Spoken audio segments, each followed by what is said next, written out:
అసలు మా ఫ్రెండ్స్‌ని అయితే ఈరోజు నేను చాలా వెయిట్ చేపించాను మామ. వాళ్ళు నైట్ త్వరగా పనుకోమంటే నేను లేట్‌గా పనుకుని మార్నింగ్ లేట్‌గా లేసా అనమాట.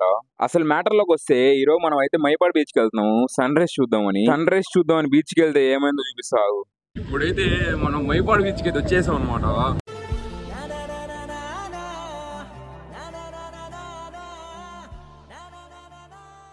మన డే అయితే ఈ టీతో స్టార్ట్ చేసాం ఈరోజు. బీచ్కి సన్ రైజ్ కోసం వస్తే మేము వచ్చే వాళ్ళు మొత్తం మొబ్బులే చూసాం. ఏం కనపట్లాడు. ఇంత పొద్దున్నే లేచి వచ్చి వేస్ట్. ఏడైతే సెటిల్ అయ్యామయ్యా. ఏడు కూర్చొని బీచ్ ఎంజాయ్ చేయాలి. ఇంకేం చేస్తాం, వచ్చినందుకైనా వచ్చి 2 ఫోటోలు తీసుకొని బయలుదేరదాం అనుకుంటాము.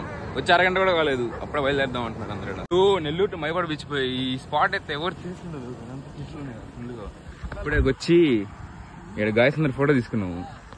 అది చాలా మంది ఫోటో షూట్స్ కూడా చేస్తూ ఉంటారు చెట్ల మధ్యలో. బాగుంది కదా. నువ్వు నెక్స్ట్ చూడు.